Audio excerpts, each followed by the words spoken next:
writing songs for TV shows. The money never lasts and the feeling goes away. I can hear a weird small silent voice that says I'll never cut through all the noise. And yet I think I'm starting to believe it. What if all the things I want weren't meant for me? Maybe a more pretty life's not meant to be.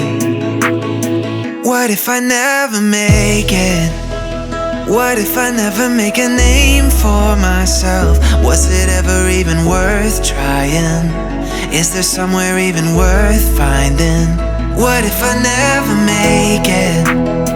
The show is ending and the lights are going down, but there's no one in the crowd tonight, so I'll keep singing for myself, alright, yeah. I guess I could find another job that pays a hell of a lot better than these stupid songs.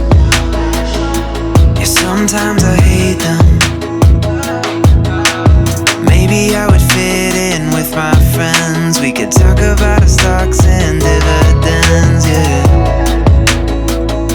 or whatever you call them. What if all the things I want weren't meant for me? When I'm finally gone, will anyone remember me? What if I never make it? What if I never make a name for myself? Was it ever even worth trying? Is there somewhere even worth finding? What if I never make it? The show is ending and the lights are going down, but there's no one in the crowd tonight, so I'll keep singing for myself, alright. I know that I have said this a million times before, but maybe my mistake is thinking that I need more. What if I never make a name for myself? Is it worth trying? I hope it's worth trying. What if I never make it? The show is ending and the lights are going down, but there's no one in the crowd tonight, so I'll keep singing for myself. Okay, so this is lunch for today. Kind of like my own charcuterie board. I've got a it's cranberry cinnamon goat cheese, which is really good, and I typically don't like goat cheese, but this one's really good. Cucumbers, red peppers, 2 different types of apples, smoked Gouda, bologna, salami. These spice sweet heat petites from Mount Olive are really good. And then this is garlic hummus, roasted garlic hummus, which I'm not a huge fan of, but I thought I would try it. And then cow, you all know what that cheese is. And then some wheat thins. So let's get to grubbing.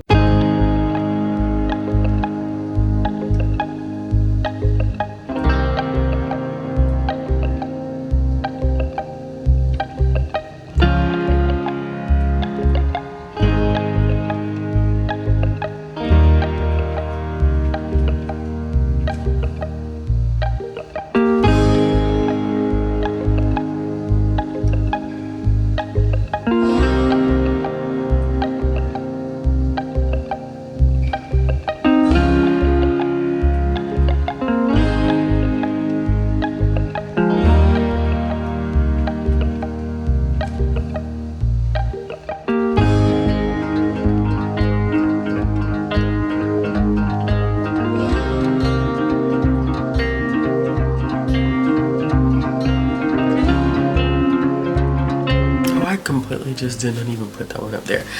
Hello, welcome to another reading vlog. There was a lot of like kind of interspersed B-roll footage over the past couple of days.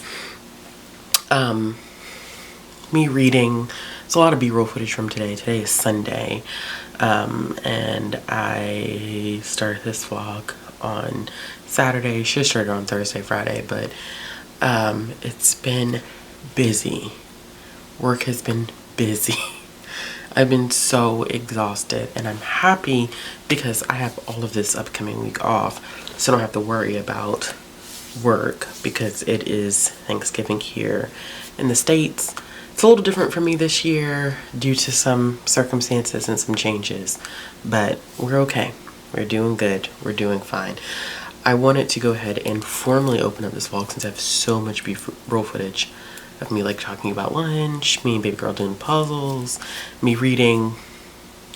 Yeah, so probably I haven't figured out the name of this vlog yet. Y'all will see the name of the vlog, and I guess that's the name that I chose. This is what I came up with.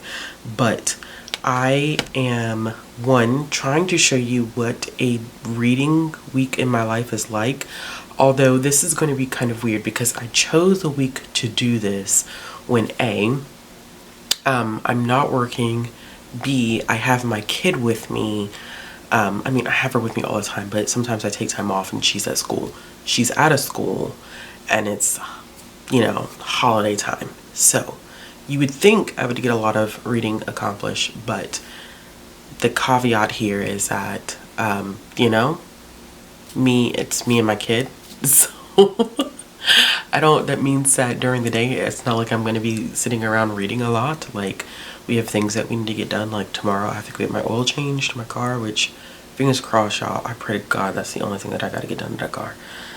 If they tell me anything else beyond an oil change and tire rotation, like, listen, I'm gonna have to be like, y'all gonna have to wait till New Year to get that changed, get that fixed, because I don't have the money to do that right now.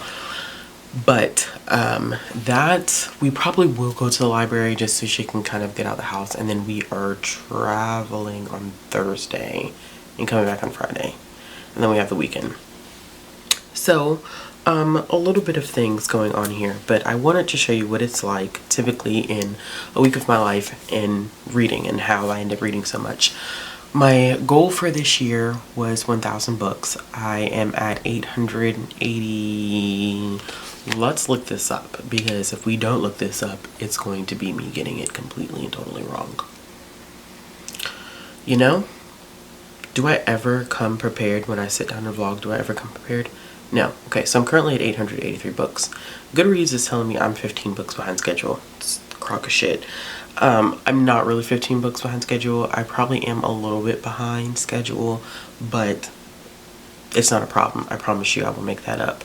And people are like, well, how did you end up reading 1,000 books? I have started accurately tracking my picture books for the year, and it has saved my rump more than once at work. And so this is not this competition to prove that, oh, I can read, whatever. It's fine. I up the number, honestly, because I hate seeing, like, you're 300% over your, I just hate that. Like, it is literally a minor thing that it just bothers the shit out of me. And so that's why I upped the number, and it does seem relatively obnoxious. But that number is skewed a little bit because I am tracking my picture books for the year. It is okay. I don't care. People are like, oh, you know, picture books, that's why you've read. I don't really care. I'm not here for that. A lot of people, whatever. I could care less. So I have a whole stack of picture books here that I have been meaning to read and I haven't read. So I'm not really worried about them. You're behind. That's not my concern. But what we will talk about is some things that I'm currently reading. So in last week's vlog, I did not end up finishing The Misfits, The Royal Conundrum by Lisa Yee, illustrated by Dan Santat. I do want to end up finishing that this week because of the fact that I am, you know, I'm trying to get some things finished up before the Youth Media Awards hit in January and all these books start getting awarded and I find out that I haven't read 50% of them. That's how it happens every single year, because unlike the Goodreads Choice Awards, the Youth Media Awards are picked based off of literary merit.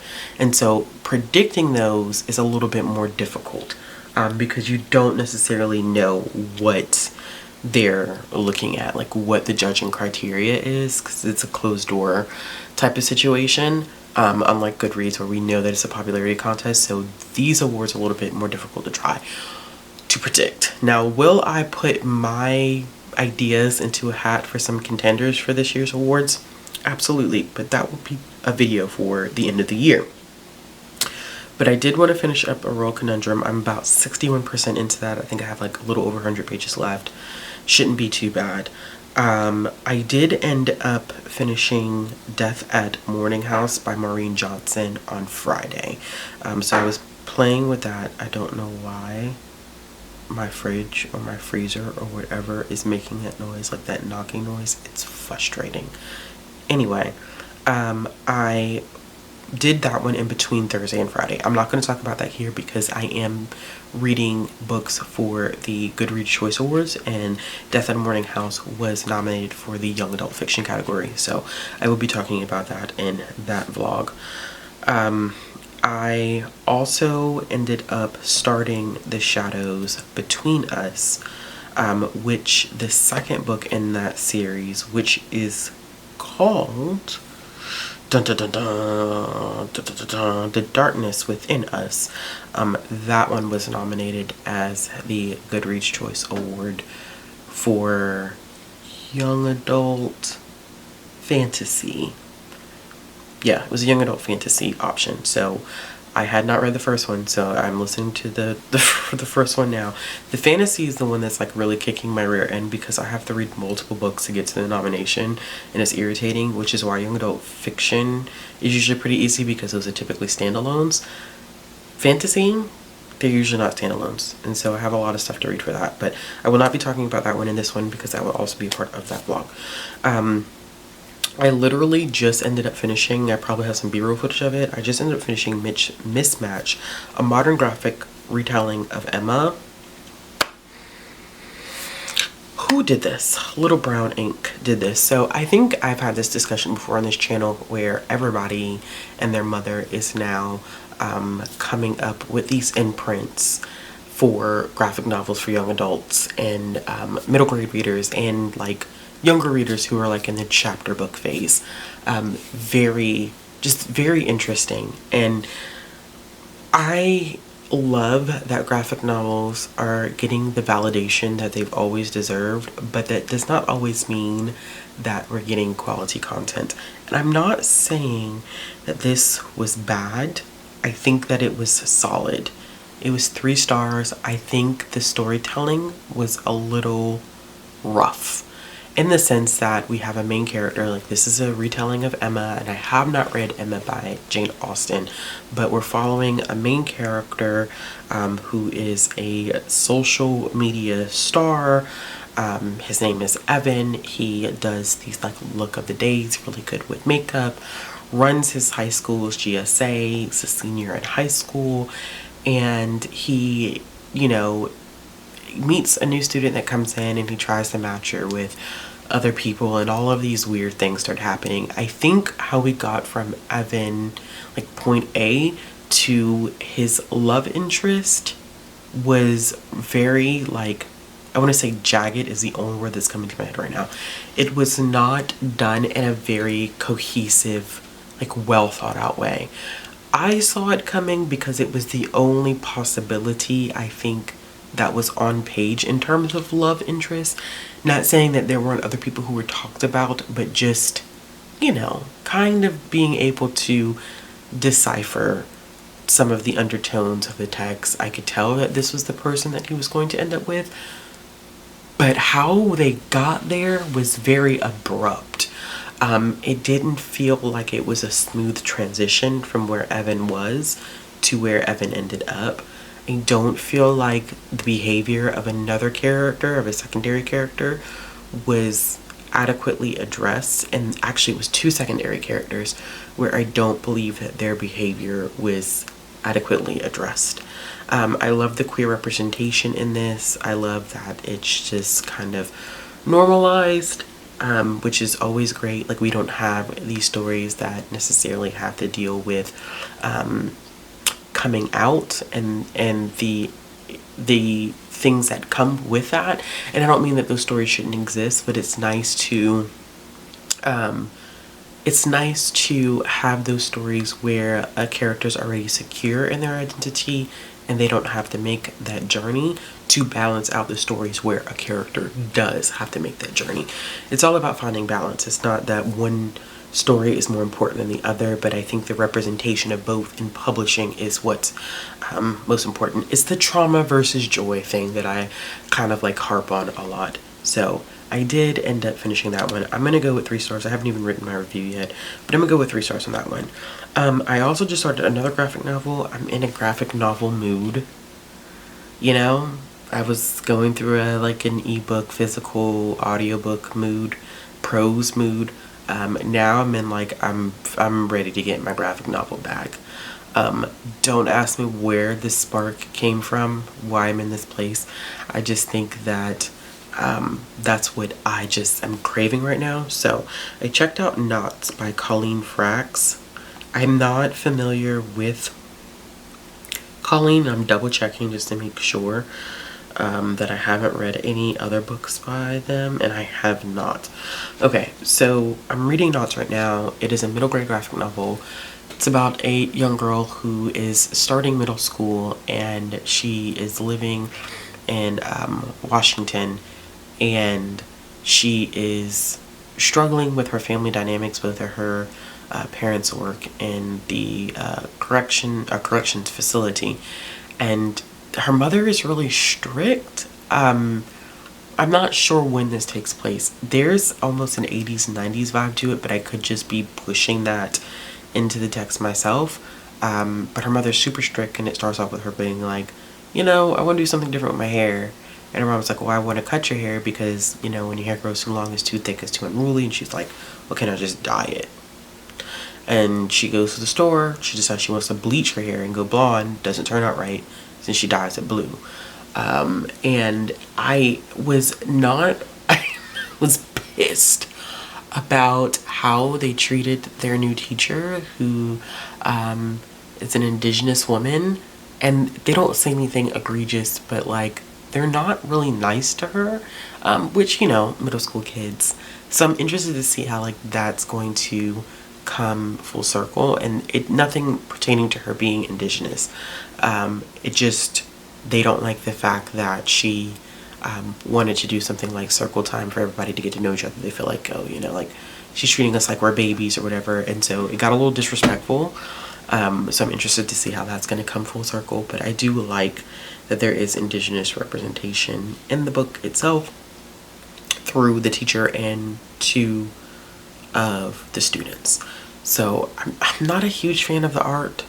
I did like the art in Mismatch. I thought the art was impeccable. Love the bright boldness of the color palette in that. Just really the design behind it I really enjoyed. But let me tell you, I was not feeling the artwork in Knots. It's interesting coming off of a graphic novel that's really, really bright and colorful and just kind of in your face. And then getting to a graphic novel where the illustrations don't feel as strong and the colors are very diluted. Very just, I don't know. It feels like everything has a grayish undertone to it. And it could just be me. So I had to step away. I had to take a break because I was like, yeah, this is not working for me right now. So as you can see, I'm exhausted. So I'm thinking that I'm gonna call it a night for tonight. If anything, I may read more of Knots. I have a lot of things that I need to work on in terms of getting things finished and turned back into the library. That could also be a potential, catching up on all of my library stuff. Cause I have so much stuff and so much random stuff. Look at this. This is a beautiful book, right? It's a nonfiction book about the phenomenons of the world. Just talking about the structure of the earth and The Anatomy of a Volcano. Like, this is absolutely, it's a beautiful, beautiful book. I don't know what compelled me. I think I saw it and I was like, oh, I really want to read this. I'm gonna put it on hold. So it's like stuff like this that I just need to kind of get through, that I just haven't read, and some stuff that I've gotten that's just absolutely gorgeous. Like, I'm excited about this one. They have this new, Harper Collins is doing this new Everlasting Tale series where it pulls folklore from different cultural backgrounds. I think oh, my bookmarks. I think the artwork in this is absolutely beautiful. Just, you know, like I said, just a lot of like random things that I've been meaning to start that I haven't even started yet, and it's absolutely ridiculous. Then I have this series, which I need to read soon. I have a couple of these Race to the Truth books, which are, they cover different topics. One is about slavery, the Chinese American story. One is about colonization. This one's Borderlands and the Mexican American story. So it'd be nice for me to kind of get through these too at some point. You know, and stop hoarding. Stop hoarding library books. Is there more library books in this?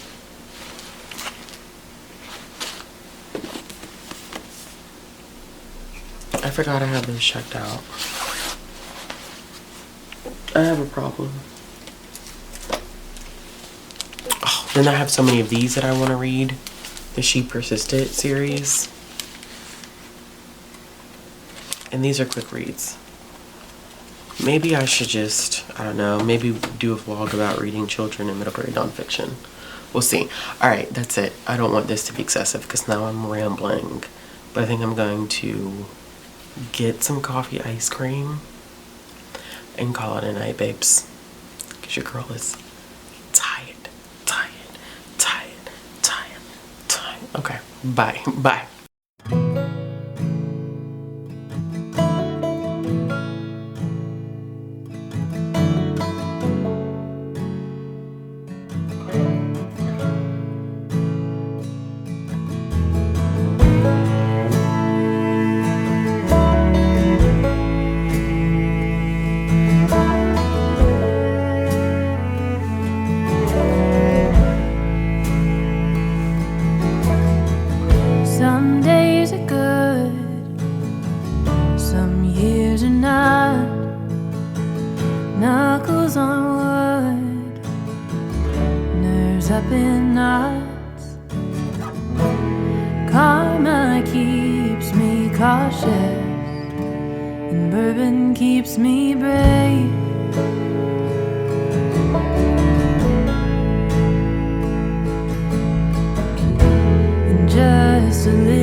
Okay, I literally have like 7 minutes because I'm in the middle of doing patron sprints right now. But I wanted to give you all a quick update. So we ended up going to Ollie's today, which is like a bargain store that has a book section, which is some of that footage that you saw. They sell books for like $3. You literally can't go, I'm gonna have a time and a half getting these stickers off, but you literally cannot go wrong. So we ended up getting the oil change this morning. Thank goodness the only thing I had to do was get the oil change. That was it. Literally, there was no other problems. Everything else was great. I'm so happy about that, okay?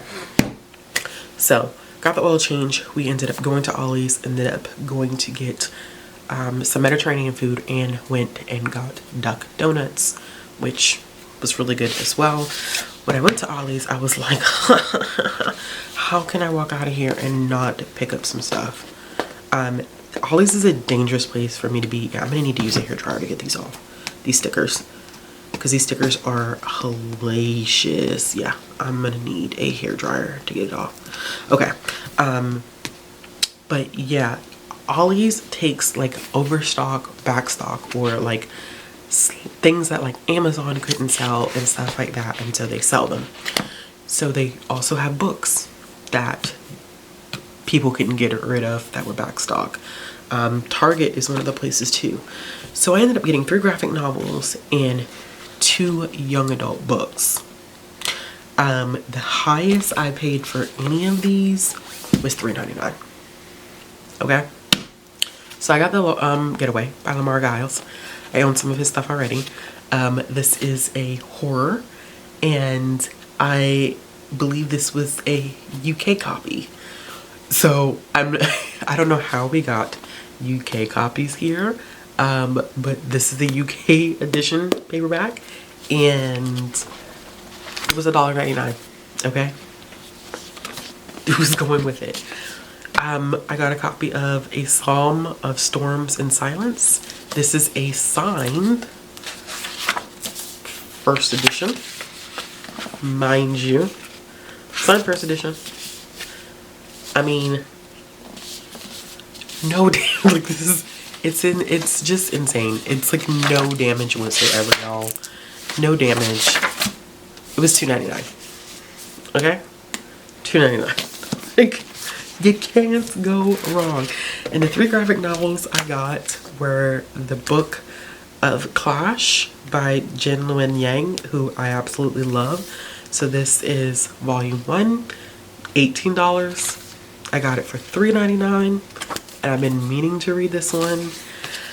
I got a webtoon Unscrolled, which is Tower of God, which I've heard interesting things about. This is usually $18.99. This has a little damage. There's damage on the corner right here, but it was $2.99. And for a little bit of damage on the corner, these things are so expensive to get it for $2.99. Then I got a Tapas publication that is typically $18.99, and I ended up getting this one for $2.99 as well. So this was a decent haul for it to be, let's see, 3, 6, say 10, 13, $15. This was under 20. Okay, I mean, you can't beat it. I probably will go back there next month and see what I can find, but that's what I ended up picking up from Ollie's. In terms of my reading, I don't even think I'm gonna have enough time to really tell you because this sprint's about to end. I have been reading my behind off. Okay, so this is supposed to be like a typical week in my reading, and I've read 4 graphic novels. Well, I've read more since I last checked in with y'all. The last time I checked in, I talked about I had read Mismatched, right? I also ended up reading Knots by Colleen Frax, Sunhead by Alex Assan, Dear Dad, Growing Up with a Parent in Prison by J.J. Patton. So 3 additional graphic novels. And I started off with Her Own Design by Birdie Willis. I also finished The Shadows Between Us by Trisha Levenseller. And I also started The Wicked King, which is the second book in the Folk of the Air series by Holly Black. All those graphic novels are 3 stars. Potentially less. I'm not going to talk about what's it called? The Shadows Between Us, because it is part of the Goodreads Choice Awards, and so I don't, I am filming a separate vlog for that. I'd say all this to say, and I will be going back and reviewing this stuff in detail and talking about it. But basically, I say all this to say, y'all, that,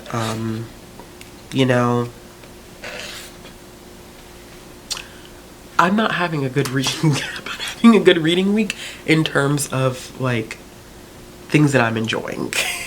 I have not hit my stride with a book that has blown me away yet, and that makes me super disappointed. So I'm hoping that tomorrow will be a better day. I'm off work. I'm not doing anything work related because I put my time in.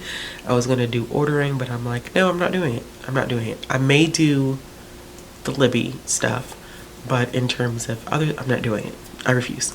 That'll be the only thing that I end up doing. Hopefully tomorrow will be a better day. Can I make myself that promise? Absolutely not. But we'll see how it goes. Okay, the time's up for the sprint, so I'm gonna go ahead and go. But I promise you, I will circle back around and I will talk about that stuff. Because I gotta talk about that stuff. At some point, I gotta talk about it. I don't want to talk about it, but I gotta talk about it. So I will talk about it. How unfortunate.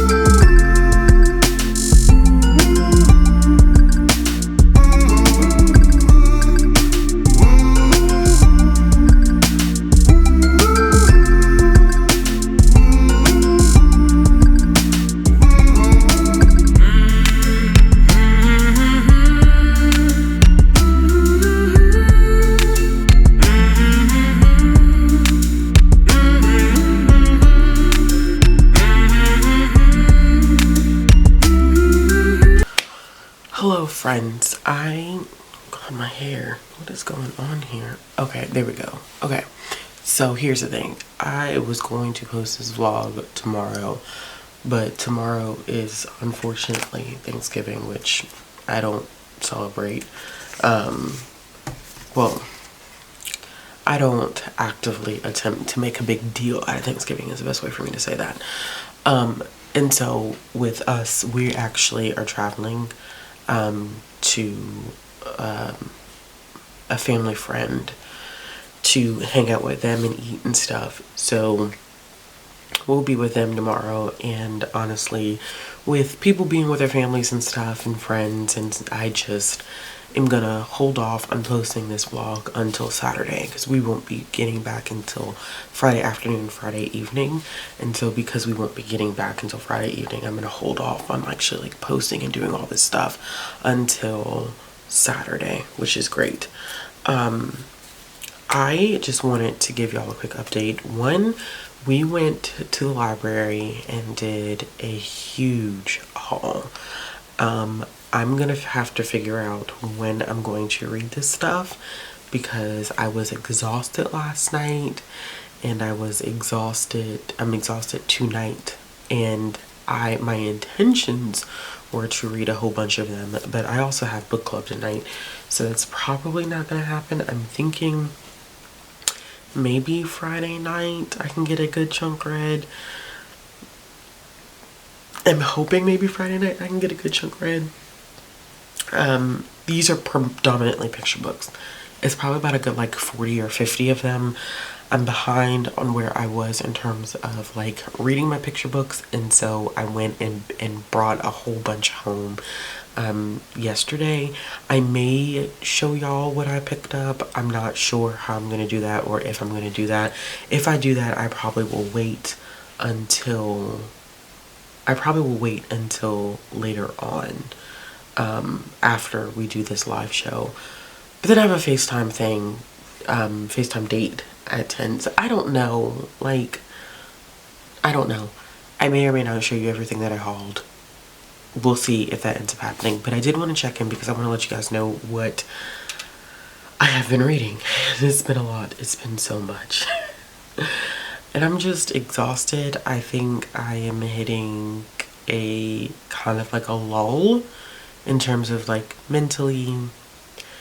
Holiday season is very, very different for me this year, because so many things just changed for me this year in terms of family, and it's hit me a lot harder than I anticipated.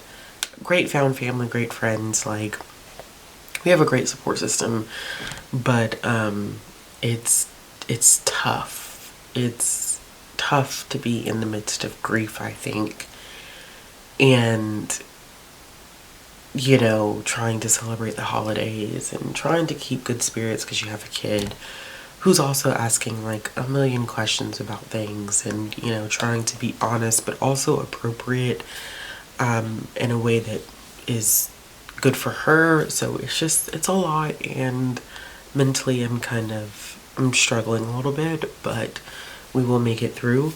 But I have been reading quite a bit. I am slowly working through everything that I need to work through for the Goodreads Choice Awards.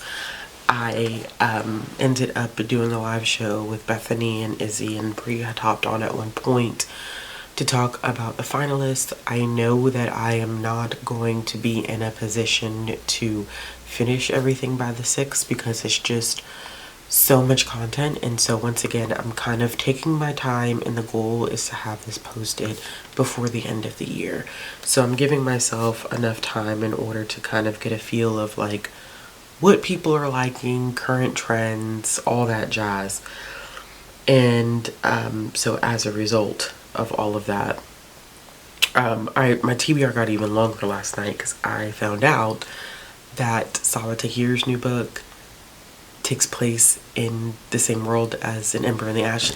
So it just got longer. It's fine. I'm going to be talking about that in the vlog, but I have been reading for that. I am probably about half an hour away from finishing The Wicked King by Holly Black.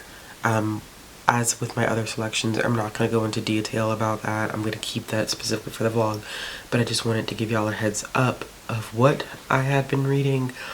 I did end up finishing Taproot, which is a graphic novel, and I'm going to go back and talk about 4 other graphic novels that I had read and what I plan on doing in between now and the time that the vlog gets posted.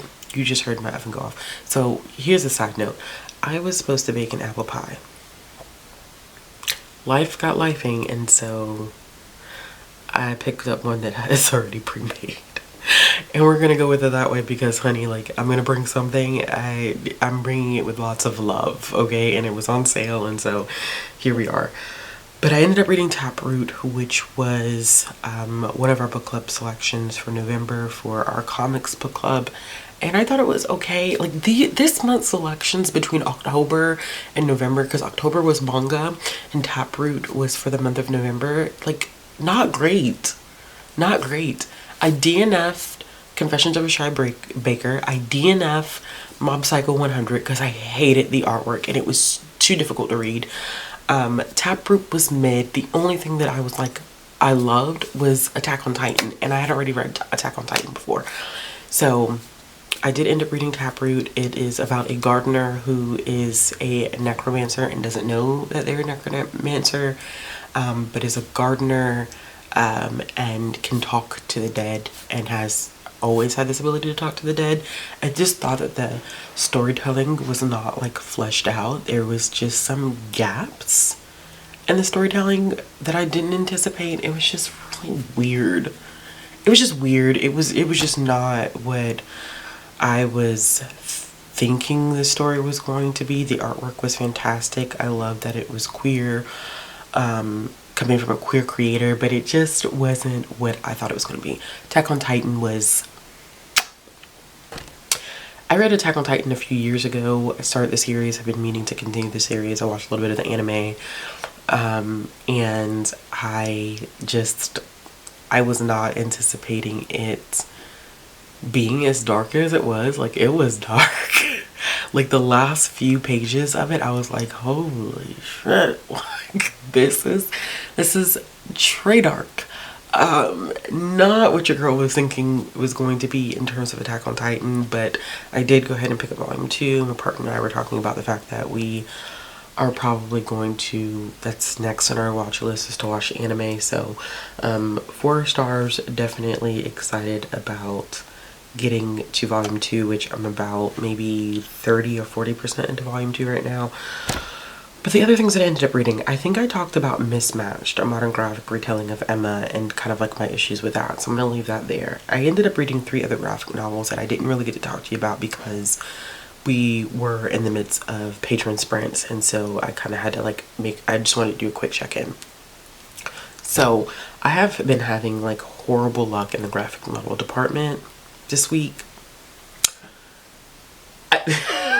It's been horrid. It's been horrid. I read Knots by Colleen Frax, and this is a middle grade graphic novel. I'm probably gonna give it 3.5 stars.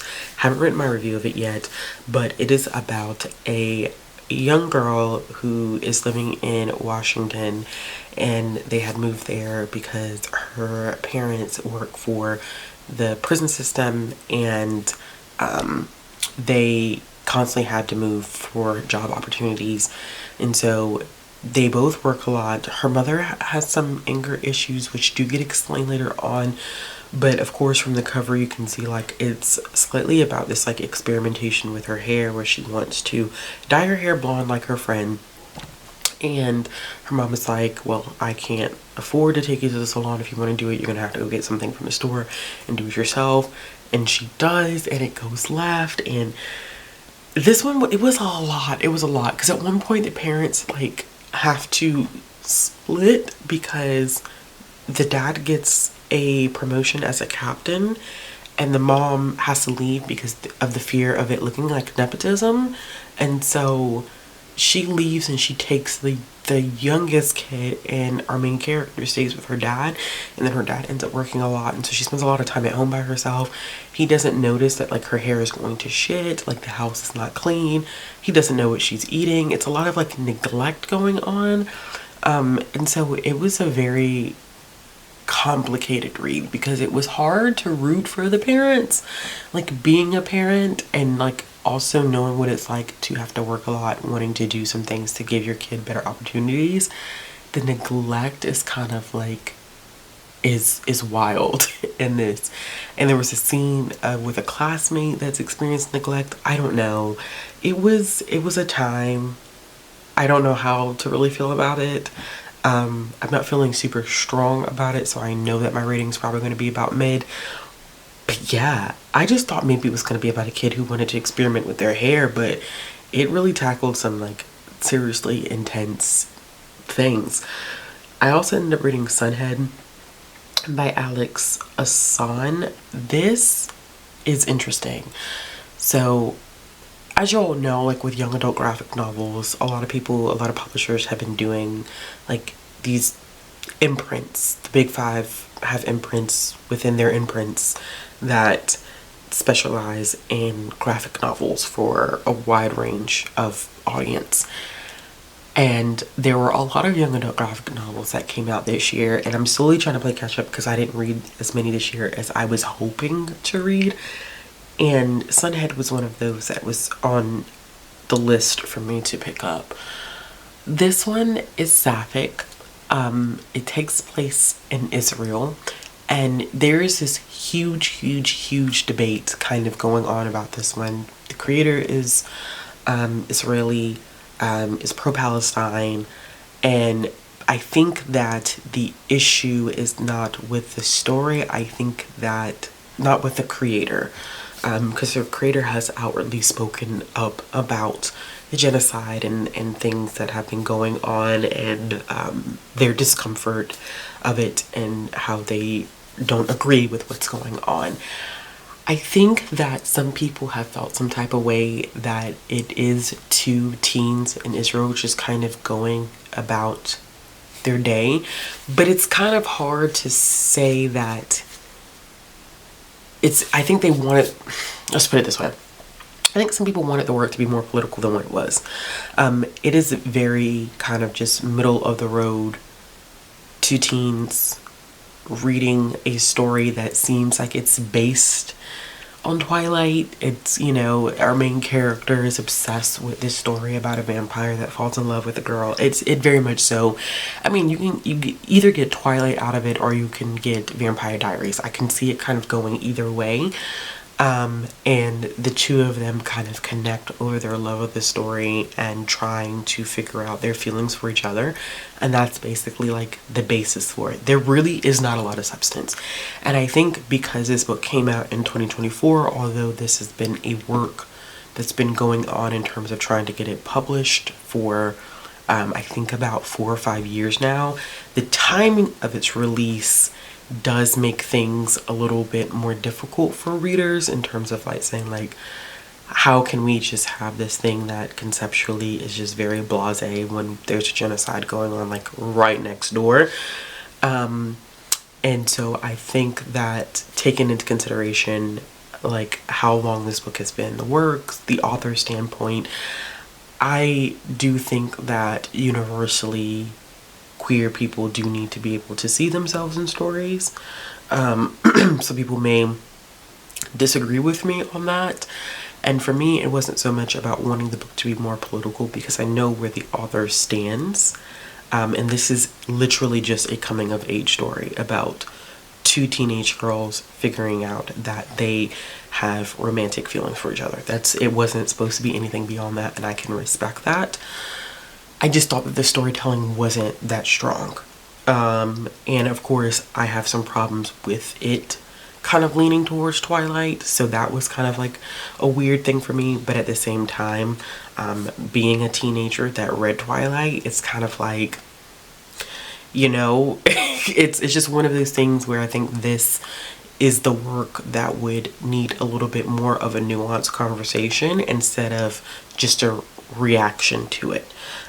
You really have to dig a little bit deeper, and I think for some people who are super critical of it are having a reaction instead of looking at it from as many different angles as possible. Now, I'm still only going to give the book 3 stars because I don't think the storytelling was that good. The artwork was phenomenal, but the storytelling wasn't as strong, and I don't feel like there was much to it. There wasn't enough meat to it, and not just in a political sense. I mean literally just there wasn't a lot. It wasn't a lot to the story at all. So that was a 3-star read for me. The next one that I read, like all of these, like I'm so sick of reading 3-star books. Ever since I read Daggone Accidental Demons, I have been stuck in this middle of the road mid type of situation that I am truly like not a fan of. But I also ended up picking up Dear Dad, Growing Up with a Parent in Prison by J.J. Patton. And I thought that this was going to be a graphic novel memoir for a middle grade audience that details the emotional and mental struggles that can come with having an incarcerated parent. Instead of that, we kind of got this narrative where we're talking about the app that her and her father created, which is great because I think that the app is a great resource for families and kids and incarcerated parents, and it's a great way to kind of build that bridge and keep that connection going between families.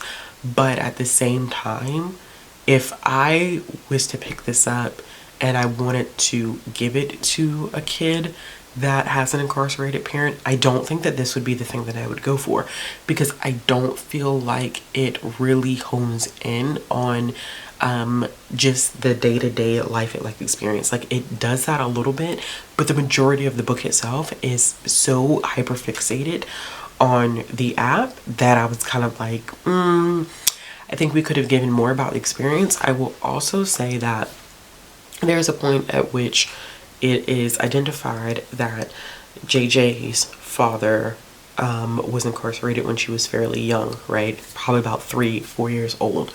She has a sibling that is significantly younger than her. So as an adult reading this, my question was, when was he conceived? Because Mom, I don't think there were any panels in which Mom was pregnant with him. And so it was kind of like, by the time that JJ she has to be like 10. She probably has like 5 or 6 years on her brother, like easily. I mean, easily. And so in my head, I'm like, okay, well, I know conjugal visits are a thing, right? But as a middle grader reading this book, it's confusing because one, I highly doubt that a middle schooler would know what a conjugal visit is. Two, it's like this weird thing where she's young, her father's incarcerated, and it appears that he's consistently incarcerated, like he's not in and out. And then you have this brother where there's a significant age gap. So where'd he come from?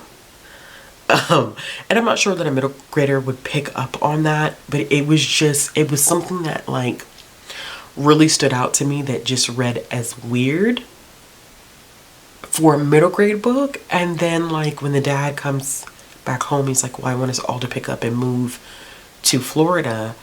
And it's clear that that's his son. It just, as an adult reading this, and I know a kid is not going to read it through the same lens, but I'm telling you, as an adult reading this, it was confusion of like what the family dynamic situation just didn't make sense to me. I do think that, you know, it's a great tool that they created. I think it's a great resource. It's benefited a lot of families. There's some great statistical information about the fact that the United States houses 4% of the world's population, but 20% of the world's incarcerated population. And so we have an issue with what we do in terms of putting people in jail and prison. And I appreciate that is information that is provided for a younger audience, because kids do need to understand. And I do think that there will be kids who do have incarcerated parents or family members that, you know, it's a great way for them to see that they're not alone. I just wish that there was more on the back end about her experiences. I feel like it touched on it, but it could have dove a little bit deeper, because that's what you're anticipating going into this based off the description, the title, and the cover of the book. And that's not necessarily what you get going to it, where you end up feeling like, okay, this is an advertisement for their app. Which is unfortunate, because the book itself is really not even that long. It is 128 pages. So you already don't have a lot of space to work with a lot, so that's just unfortunate. But I'm gonna go and put this apple pie in the oven, and then I'm going to get ready to be prepped for this live show that we're gonna do, which I'm hoping the live show is not gonna be long. In terms of what I'm gonna be reading, the goal is to finish 2 things. If anything, there's 2 things that I want to finish by the time that this vlog ends. And that is going to be A Royal Conundrum by Lisa Yee. I'm very close to finishing that book. It's been a slog, and I'm shocked that this has been a very slow read for me. Not particularly happy about that. That's also feeling like a 3-star read. And like I said, I have like 30 minutes of The Wicked King left on audio, so I think I'm gonna fly through that. Will I get through Attack on Titan Volume 2 by the end of this vlog? I'm not sure. I'm hoping I do, but we'll see. And then right after, once I finish The Wicked King, I am gonna go ahead and hop right into what's the next one in the series? The Queen of Nothing. So I probably will go ahead and do that and try to knock out The Stolen Heir, The Prisoner's Throne. I still need to read Ruthless Vows. And at the same time, I have Ellen Hopkins' new book, Sink, which I need to get to, and I haven't done that yet. So lots of things to read, y'all. Lots of things to read. We'll see if we get done in an adequate amount of time. But I just wanted to hop in and do a check-in since I haven't been able to check in with y'all. And I'll be back with another update soon. I've climbed the mountains in Montana, danced in the lights of New Orleans. Portland ran away with me, and San Francisco stayed with me. Nashville made its way in between. Fell in love in Minnesota, and fell apart south of Salt Lake.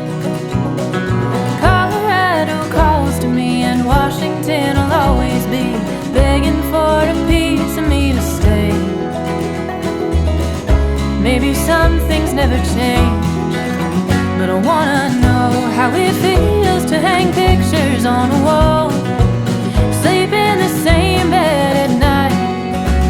I want reasons to stay, I want someone to take up my time and miss me when I go.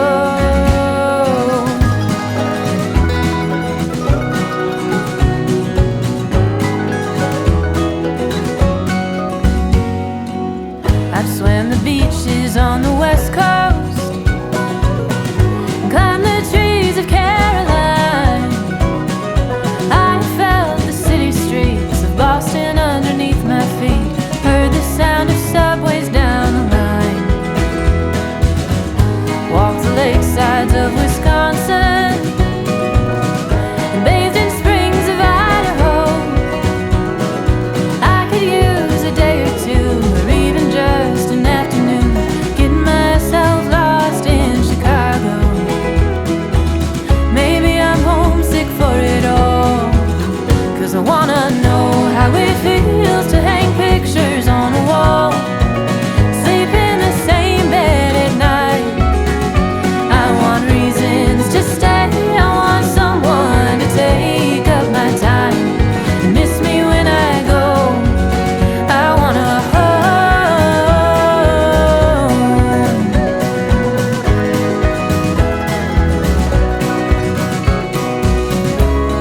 'Cause I have traveled across this countrywide,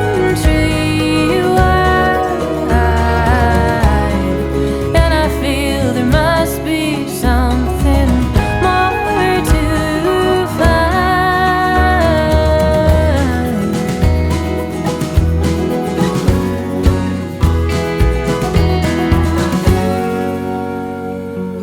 I miss those mountains in Montana.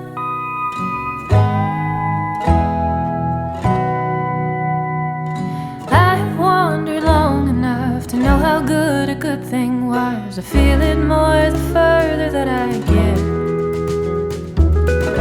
So the wheels are pointed west, till I know how it feels to hang pictures on a wall, sleep in the same bed at night.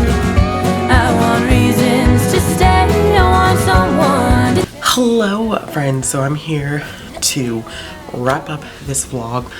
I ended up really genuinely reading for a week. I just didn't push to have the vlog go up on Saturday because I ended up being like really tired from traveling. So I just decided to hold off into posting it the following week, which I think still works out perfectly fine. I did end up reading quite a bit. So I ended up finishing those graphic novels, which I think it was 4 graphic novels. The Emma retelling one, I'm looking down at my edits right now. Knots, Dear Dad, and then also ended up finishing Sunhead. Was it Emma? It was the Emma retelling Knots, Dear Dad, Sun, the Sunhead one. I ended up finishing The Shadows Between Us. I ended up finishing The Wicked King. So that's 1, 2, 3, 4. Let me go back. Let's start this all over again, because I'm gonna get myself super confused here, and editing me is not gonna be happy about it, even though editing me knows that I'm only gonna add this last clip because I can't do anymore. But I ended up finishing those 4 graphic novels. I finished Taproot, Attack on Titan Volume 1. I did end up finishing Attack on Titan Volume 2. I finished The Shadows Between Us, The Wicked King, The Queen of Nothing, and I also ended up finishing The Misfits. So there's a total of 11 things finished from that Friday up until the Friday after Thanksgiving.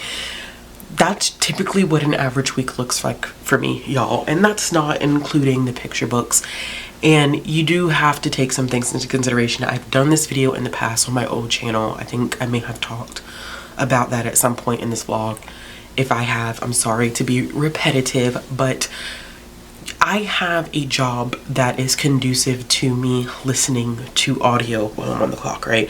I'm not front facing. There are sometimes when I'm doing physical work and I am allowed to have my headphones on.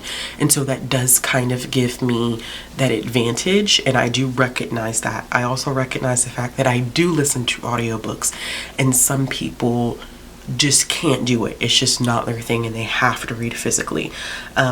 Granted, all of my graphic novels and all that stuff, I do end up reading physically. Sometimes my children's fiction, I can't always listen to that. Sometimes I have to read it, especially the ones I like reading, the ones that are illustrated, because it is a part of the review process for me to be able to see those illustrations, like the Misfits, which I did not really like as much as I thought I was gonna like. But I'm not going to talk about that here because my November wrap-up should have gone up before this. But yeah, it's just a way for you to get a feel of what I typically read in a week. Some weeks are even more intense than this. And some weeks I don't read anything if life is going to do its thing in life around, you know? So there's definitely that. That is a possibility. But yeah, we ended up traveling. I ended up picking up some books. I'm gonna hold off on showing those into my November book haul, which should go up after this. But I just wanted to give y'all some insight, and that's pretty much it. Y'all know, as always, if you like this video, give it a thumbs up. You know, let me know in the comments below too, like, what does a week of reading in your life look like?